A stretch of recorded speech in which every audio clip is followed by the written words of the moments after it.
À l'issue d'une réunion conjointe avec son homologue des affaires étrangères, mais aussi après un long entretien avec le président de la République congolaise, Denis Sassou Nguesso, Sergueï Lavrov s'est présenté face aux journalistes en compagnie de son homologue. Il a entre autres évoqué les thématiques à avoir été abordées durant ces différents entretiens, notamment le développement des relations bilatérales, mais aussi la situation politique dans plusieurs pays de la région. Il a notamment évoqué la Centrafrique, mais aussi les États du Sahel. Et il a été également question du conflit en Ukraine. Écoutez.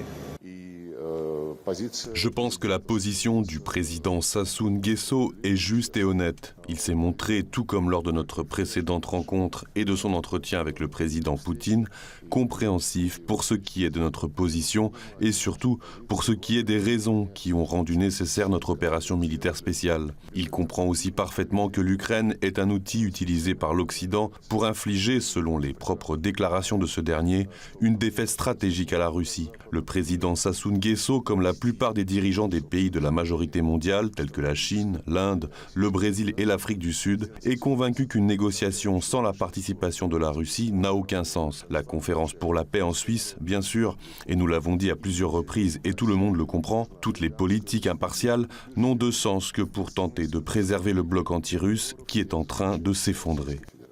Le ministre congolais des Affaires étrangères a également réagi à cette problématique ukrainienne en partageant un petit peu de son histoire personnelle. J'ai vécu une année en Ukraine, dans le Donbass. Je connais bien la région et dans mes années d'étudiant, j'ai appris un tout petit peu l'ukrainien. Et donc, je connais un peu la région et je pense que ce qui se passe dans ce pays, c'est quasiment une guerre civile. Beaucoup de ceux qui parlent de ces événements ne connaissent pas le pays, ne connaissent ni l'Ukraine ni la Russie. Moi, j'ai toujours dit,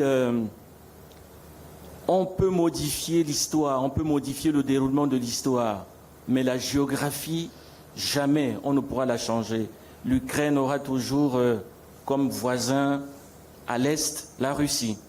Ce même ministre a ensuite évoqué le plan de paix africain destiné à mettre un terme à ce conflit en Ukraine. La position qui est la nôtre, qui est restée invariable, c'est la recherche absolue d'une solution négociée.